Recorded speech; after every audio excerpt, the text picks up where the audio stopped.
ప్రవరుడి భార్య అనే చందమామ కథ చెప్పుకుందాం. కాశ్మీర దేశంలో ప్రవరుడనే యువకుడుండేవాడు. అతను ధనవంతుల బిడ్డ, సకల విద్యలు నేర్చినవాడు, సద్బుద్ధి గలవాడు. అతను దేశాటన చేయగోరి తగినంత సొమ్ము, విలువగల వస్త్రాభరణాలు తీసుకుని బయలుదేరాడు. దురదృష్టవశాత్తు ఒకనాడతన్ని దొంగలు పట్టుకుని నిలువుదోపిడీ చేసేశారు.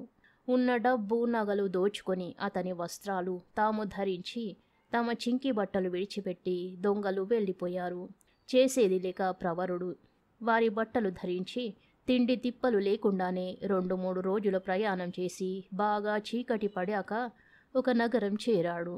ప్రవరుడు నగరం 4 వీధులు చీకటిలో చుట్టబెట్టాడు.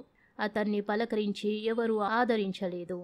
తన దుస్థితి అంతా తెలుసుకుని భోజనం పెట్టమని ఎవరినైనా అడుగుదామంటే అతనికి నామోషి వేసింది. చివరికతను కోట పక్కనే ఉన్న గుర్రపు శాల వద్దకు చేరి అక్కడ అరుగు మీద విశ్రాంతి తీసుకోవడానికి కూర్చుని ఆకలి శోష వచ్చి స్పృహ తప్పి పడిపోయాడు. ఆ దేశపు రాజు జయసేనుడు. ఆయనకు కాంచనవల్లి అనే కుమార్తె ఉంది. ఆ పిల్ల అందంలో అప్సరస, విద్యలలో సరస్వతి. ఆమె యుక్త వయస్కురాలు కాగానే రాజు ఆమెను చదువు మాన్పించి వివాహ సంబంధం నిశ్చయించాడు. అన్ని విధాలా తనకు తగిన వరుడైతేనే గాని పెళ్లాడనని కాంచనవల్లి పట్టుదల. తండ్రి కుదిర్చిన సంబంధం ఆమెకెంత మాత్రమూ ఇష్టం లేదు. అందుచేత కాంచనవల్లి ఇంటి నుంచి పారిపోయి తనకు తగిన వరుడు దొరికేదాకా దేశాటన చేసి తరువాతనే వివాహం చేసుకుందామని నిశ్చయించింది. అయితే ఈ పని ఇతరుల సాయం లేకుండా తన ఒక్కదాని వల్ల అయ్యేది కాదు. అందుచేత ఆమె తన పరిచారిక చేత మంత్రి కొడుకు వర్తమానం పంపింది. మంత్రి కొడుకు కాంచనవల్లి ఒక గురువు దగ్గరే ఒకప్పుడు చదువుకున్నారు. ఇద్దరికీ కూడా చిన్నప్పటి నుంచి చాలా స్నేహం. అర్ధరాత్రి కోట బయట గుర్రపుశాల వద్ద 2 గుర్రాలతో సహా సిద్ధంగా ఉంటే తాను వచ్చి విషయమంతా చెబుతానని కాంచనవల్లి మంత్రి కుమారుడికి వార్త పంపింది. ఈ వార్త అందుకొని కూడా మంత్రి కుమారుడు ఆ రాత్రి ఆమెకు సహాయపడలేకపోయాడు. ఎందుచేతనంటే ఆ రాత్రి రాజుగారి అంతఃపురంలో నృత్యం ఏర్పాటు చేశారు. వెళ్ళకపోతే బాగుండదని బలవంతం చేసి మంత్రి కుమారుణ్ణి నృత్య వినోదం చూడడానికి తీసుకుపోయాడు. మంత్రి కొడుకు అంతరాయం కలిగించిన ఈ నృత్య వినోదమే కాంచనవల్లి పారిపోవడానికి తోడ్పడింది. ఆమె తలనొప్పిగా ఉన్నట్టు నటించి మిగిలిన వారంతా వినోదంలో నిమగ్నులై ఉన్న సమయంలో గొలుసుల సహాయంతో కోట గోడ దిగి గుర్రపుశాలకు సమీపించింది. చీకటిలో ఆమెకు అరుగు మీద ఒళ్ళు తెలియని నిద్రలో ఉన్న ప్రవరుడు కనిపించాడు. అతనే మంత్రి కుమారుడనుకుని కాంచనవల్లి లే వెంటనే లోపలికి వెళ్ళి 2 గుర్రాలు పట్టుకురా, అట్టే వ్యవధి లేదు అని ప్రవరుణ్ణి గట్టిగా తట్టి లేపింది. నిద్రమత్తులో ప్రవరుడు లేచి మారు పలకకుండా శాల నుండి 2 గుర్రాలు తెచ్చాడు. కాంచనవల్లి ఒక గుర్రం ఎక్కుతూ 2వ గుర్రం మీద అతన్ని ఎక్కి తన వెంట బయలుదేరమన్నది. ఇద్దరూ కొద్దిసేపట్లో నగరం దాటి వేగంగా పోసాగారు. తెల్లవారేసరికి సాధ్యమైనంత దూరం వెళ్ళాలనే ఉద్దేశంతో కాంచనవల్లి అనుచరుడికి వివరాలేమీ చెప్పలేదు. ఇంతలో తెల్లవారింది. కాంచనవల్లి తన గుర్రాన్ని ఒక చెరువు వద్దకు తెచ్చి ఆపింది. కొద్దిసేపట్లో ప్రవరుడు కూడా ఆమెను కలుసుకున్నాడు. అతన్ని చూస్తూనే కాంచనవల్లి ముఖం కూడా తూర్పు దిక్కుతో పాటు తెల్లబోయింది. తెల్లవాళ్ళు తన వెంట వచ్చినవాడు తన స్నేహితుడైన మంత్రి కుమారుడు కాదు. ఈ వ్యక్తి వాలకం చూస్తే ఎవరో దొంగలాగున్నాడు. కుళ్ళుగుడ్డలు కట్టుకున్నాడు. గడ్డం మాసి ఉంది. ముఖం పీకుపోయి ఉంది. తాను చేసిన పొరపాటు తలుచుకొని కాంచనవల్లికి పట్టరాని దుఃఖం వచ్చేసింది. కానీ ఏడవడం తప్ప ఆమె చేయగలిగిందేమీ లేదు. ఇప్పుడు ఇంటికి తిరిగిపోతే తండ్రి కొరత వేయిస్తాడు. కాంచనవల్లి తల వంచుకొని ప్రవరుడికేసి చూడనైనా చూడకుండా కూర్చుంది. ప్రవరుడు కూడా ఆమెను పలకరించలేదు. తానెవరో ఆమెకు చెప్పలేదు. అతను పక్కనున్న చెట్టు నుంచి 2 పలుదోము పుల్లలు విరిచి ఒకటి కాంచనవల్లి ముందు పడేశాడు. ఇద్దరూ పళ్ళు తోముకున్నారు. కాలకృత్యాలు తెచ్చుకొని ఇద్దరూ మళ్ళీ గుర్రాలకి బయలుదేరి కొంతసేపటికి ఒక నది దగ్గరికి వచ్చారు. నది ఒడ్డున ఒక బల్లకట్టు బయలుదేరబోతోంది. అప్పటికే కొందరు దానిమీద ఎక్కారు. తనను ఉచితంగా నది దాటించమని ఒక ముసలామె బల్లకట్టువాణ్ణి వేడుకుంటున్నది. వాడు వీలు పడదని బల్లకట్టు తోసుకుపోబోతూ కొత్తవారిని చూసి ఆగాడు. బల్లకట్టువాడు ముసలామెను ఊరికే ఎక్కించుకోకపోవడం చూస్తున్న ప్రవరుడు తన దగ్గర కూడా చిల్లి గవ్వ లేని కారణం చేత కాంచనవలి వైపు ప్రశ్నార్థకంగా చూశాడు. ఆమె అతన్ని ఉద్దేశం గ్రహించి కొంగు నుండి ఒక బంగారు నాణెం తీసి ప్రవరుడి కాళ్ళ దగ్గర పడేసింది. ప్రవరుడు దాన్ని బల్లకట్టువాడికిస్తూ, ఇది తీసుకుని మాతో పాటు ముసలామెను కూడా ఎక్కనియ్యి అన్నాడు. బల్లకట్టువాడు ఒప్పుకున్నాడు. అవతలి ఒడ్డు చేరగానే ఆ ముసలామె ప్రవరుడితో, నాయనా, నన్ను ఏరు దాటించారు, నాకెవరూ దిక్కులేరు, మీతో ఉండనిస్తారా?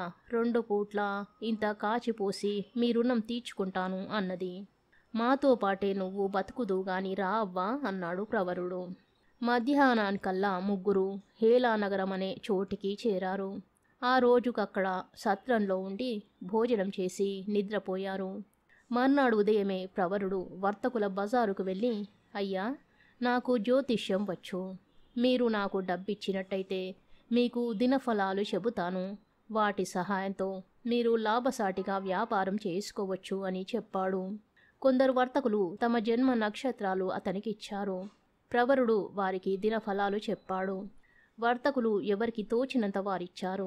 ఆ డబ్బు పుచ్చుకొని ఇంటికి కావలసిన సరుకులు తీసుకువెళ్ళి ముసలామె చేత వంట చేయించాడు. మర్నాడు ప్రవరుడు వీధిలోకి వెళ్ళేసరికి చాలామంది వర్తకులు అతని చేత దినఫలాలు చెప్పించుకున్నారు. కిందటి రోజు అతను చెప్పిన ఫలాలు నిజమయ్యాయి.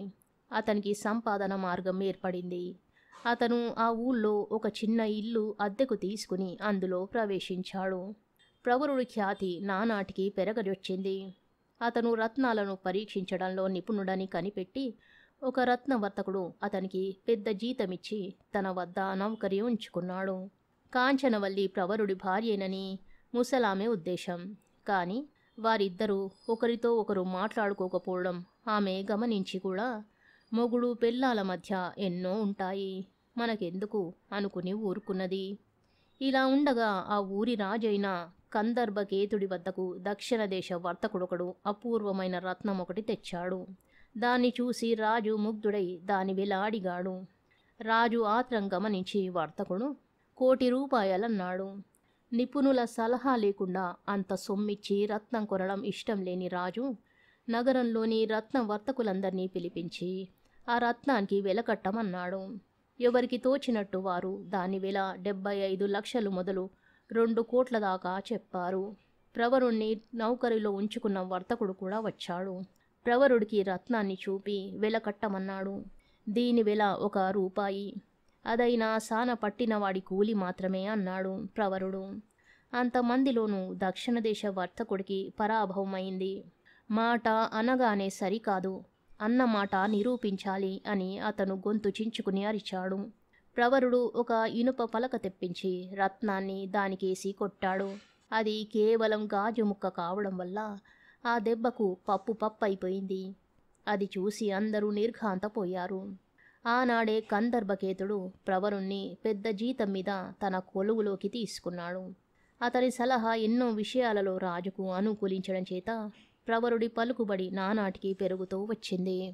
ఇది జరిగిన కొద్ది కాలానికే కందర్భకేతుడి మంత్రి మరణించాడు. ఆ స్థానం ఆక్రమించడానికి ప్రవరుడు కన్నా మరెవ్వరూ కనబడనందుకు రాజు అతనికి మంత్రిత్వం ఇచ్చి ఆదరించాడు. ప్రవరుడు మంత్రి అయిన తరువాత అతని స్వవిషయాలు అందరికీ కావలసి వచ్చాయి. రాజుగారి భార్య చాకలి దానితో మాట్లాడే సందర్భంలో మంత్రిగారి భార్య అప్సరస లాంటిదని విన్నది. ఎందుకంటే ప్రవరుడి ఇంట కూడా అదే చాకలిది. ప్రవరుడి భార్య అతిలోక సుందరి అన్న సంగతి రాణి ద్వారా రాజు విన్నాడు. ప్రవరుడు ఈనాడు మంత్రి అయినాడు కదా, అతను సామాన్యుడిగా ఉన్నప్పుడే అతనికింత అందగత్తె ఎలా భార్య అయింది అని రాజుకు సందేహం కలిగింది. ప్రవరుడి భార్య ఎంత అందగత్తెో స్వయంగా చూడడానికి రాజు ఒక ఎత్తు వేశాడు. ఒకనాడు ఆయన ప్రవరుణ్ణి తన ఇంటికి భోజనానికి పిలిచి రాణి చేత స్వయంగా వడ్డన చేయించాడు. రాజు ఉద్దేశం ప్రవరుడు గ్రహించాడు. వారి ఆతిథ్యం స్వీకరించిన తాను రాజును తన ఇంటికి పిలిచి భోజనం పెట్టక తప్పదు. తన భార్యగా చెలామణి అవుతున్న కాంచనవల్లి చేత వడ్డన చేయించక తప్పదు. కానీ ఆమె తన ఇల్లాలు కానప్పుడు ఎవరినో ఆతిథ్యానికి పిలిచి నువ్వే వడ్డించు అని అడగడానికి తనకేం అధికారం ఉంది? ఆ రాత్రి ఈ సమస్య తేలక ప్రవరుడు పడుకుని ఉండగా ముసలామె వచ్చి భోజనం చేద్దువులే నాయనా అన్నది. నాకాకలిగా లేదు అన్నాడు ప్రవరుడు. తనను గురించిన సమస్యే ప్రవరుణ్ణి బాధిస్తున్నదని కాంచనవల్లి తన సూక్ష్మబుద్ధిచే గ్రహించింది. ఏదైనా చెప్పి చేయించుకోవలసి వస్తే చేయించుకోకూడదా అవ్వా? అనవసరమైన ఆలోచనలు కట్టిపెట్టి భోజనం చెయ్యమని చెప్పు అన్నది. ప్రవరుడి మాట విని సంతోషించి భోజనానికి కూర్చుంటూ, అది కాదవ్వా, ఇవాళ రాజుగారు నన్ను భోజనానికి పిలిచి రాణిగారి చేత నాకు వడ్డన చేయించారు. వారి ఆతిథ్యం రుణం మనం కూడా తీర్చుకోకపోతే బాగుంటుందా అన్నాడు. నేనైనా వంట వడ్డన చాతగాని దాన్ని కాను. ఆ రాణిగారికి తీసిపోకుండా నేను చేస్తానని చెప్పవ్వా అన్నది కాంచనవల్లి. మర్నాడు ప్రవరుడు రాజును భోజనానికి పిలిచాడు. కాంచనవల్లి తనకు చాతనైనంత అద్భుతంగా వంట చేసింది. ఒక రకమైన చీర, నగలు, జుట్టుముడి వేసుకుని వడ్డన చేసి వెళ్ళి క్షణంలో మరొక రకం చీరకట్టు, నగలు, జడకట్టు ధరించి మారువడ్డన చేసింది. రాజుగారు తృప్తిగా భోజనం చేసి ఇంటికి పోయి రాణితో, ఇదిగో మన మంత్రికి మనం అనుకున్నట్టు ఒక భార్య కాదు, ఇద్దరు, 2 రత్నాలనుకో, ఏం చక్కదనం ఏం చక్కదనం అని ఆశ్చర్యపోతూ చెప్పాడు. రాజు ఈ విధంగా చెబుతుంటే ఆ అందగత్తెలను స్వయంగా చూడాలని రాణికి కూడా కోరిక పుట్టింది. ఆమె రాజుతో, ఎల్లుండి అర్ధోదయం నాడు సముద్ర స్నానానికి భార్యలతో సహా మీ మంత్రిని రమ్మందురు. మనతో పాటు వాళ్ళు కూడా సరిగంగ స్నానాలు చేస్తారు అన్నది. రాజు సరేనన్నాడు. ఈసారి ప్రవరుడికి పెద్ద సమస్యే కలిగింది. పరస్త్రీని వంట చేసి వడ్డించమనడం అంత తప్పు కాదు గాని తనతో సరిగంగ స్నానం చెయ్యమనడం ఏమన్నా బాగుంటుందా? మొదటనే తనకు వివాహం కాలేదని చెబితే ఇంత దూరం రాకపోను. ఆమె పేరైనా తనకు తెలియదు కదా. ఆమెను సముద్ర స్నానానికి తీసుకుపోవడం ఎలా? ఈ విషయమే ఆలోచిస్తూ పడుకున్న ప్రవరుడు ముసలామె భోజనానికి రమ్మంటే, ఈ పూట నాకు ఆకలి లేదవ్వా, మీరు భోజనం చెయ్యండి అన్నాడు. చీటికి మాటికి ఈ అభోజనాలేమిటో కనుక్కో అవ్వా. ఒకందుకు ఆదుకున్నవారు ఇంకో అందుకు ఆదుకోరా. పెట్టి పోషించేవారు చెప్పి చేయించుకుంటే తప్ప ఏం? అడుగవ్వా అన్నది కాంచనవల్లి. ప్రవరుడు లేచి వచ్చి భోజనానికి కూర్చుంటూ రాజు కోరిక అవ్వకి చెప్పాడు. ఇదేం పెద్ద సమస్య ఏమిటి? 7 అందలాలు, 7 రకాల చీరలు, రవికలు, 7 వారాల నగలు తెప్పించమను. సముద్ర తీరాన 7 గడవల గూడారం వేయించమను. అంతా సక్రమంగా జరిపిస్తానవ్వా అన్నది కాంచనవల్లి. అర్ధోదయం నాడు సముద్రానికి మంత్రిగారి మేనాతో పాటు 7 మేనాలు వెళ్ళాయి. కాంచనవల్లి ఎక్కినది తప్ప మిగిలిన వాటిలో వస్త్రాభరణాలు మాత్రమే ఉన్నాయి. మేనాలు గూడారం ముందు నిలిచాయి. రాజు రాణి కొంగులు కట్టుకొని స్నానాలు చేస్తుండగా గూడారం మొదటి గుమ్మంలో నుంచి ఒక వేషంలో కాంచనవల్లి వచ్చి తన కోసం వేచి ఉన్న ప్రవరుడితో కొంగులు కట్టుకొని స్నానం చేసి తిరిగి వెళ్ళిపోయింది. కొంతసేపటికి ఆమె మరొక వేషంలో 2వ వాకిలి గుండా వచ్చి మళ్ళీ కొంగులు కట్టుకొని స్నానం చేసింది. ఇదంతా చూసిన రాణి, అమ్మయ్యో, మీ మంత్రిగారికి 7 భార్యలు, అందరూ ఆనిముత్యాలే అన్నది. మర్నాడు రాణి తన పరిచారికలను ఒక ఆమెను పిలిచి దానికి 7 జరీ చీరలు, ఇతర కానుకలు ఇచ్చి, ఒసే, వీటిని తీసుకుపోయి మంత్రిగారి భార్యలకిచ్చి వారందరి పేర్లు కనుక్కురావే అన్నది. రాణిగారు దాసి చేత కానుకలు పంపించిందని తెలిసి కాంచనవల్లి ముసలామెకు ఒక ఆలోచన చెప్పి పంపింది. ముసలామె దాసితో, రాణిగారు పొరబడ్డట్టున్నారు.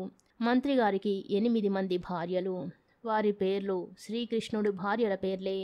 ఒకరున్న చోటికి ఒకరు రారు, ఒకరితో ఒకరు పలకరు. ఒక్కొక్కరినే పంపిస్తాను అన్నది.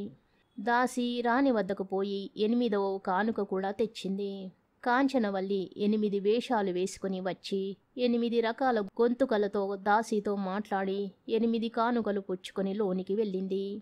ఇది జరిగిన కొద్ది రోజులకు ఒకనాడు కాంచనవల్లి అవ్వను పురిగొల్పి ప్రవరుడికి ప్రతి పదార్థము ఎక్కువగా వడ్డించింది.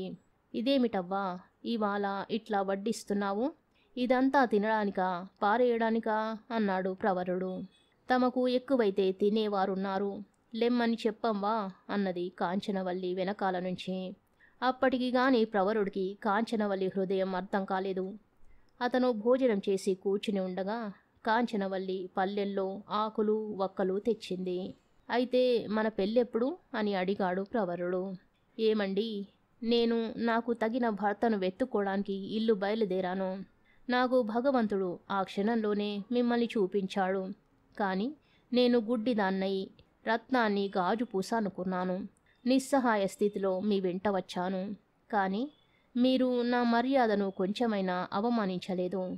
నాకేసి చూడనైనా లేదు. ఇంతకంటే ఉదారుడు నాకెక్కడ దొరుకుతాడు? మీరెరుగరు గాని నేను చాలా కాలం నుంచి మీ భార్యనే అన్నది కాంచనవల్లి.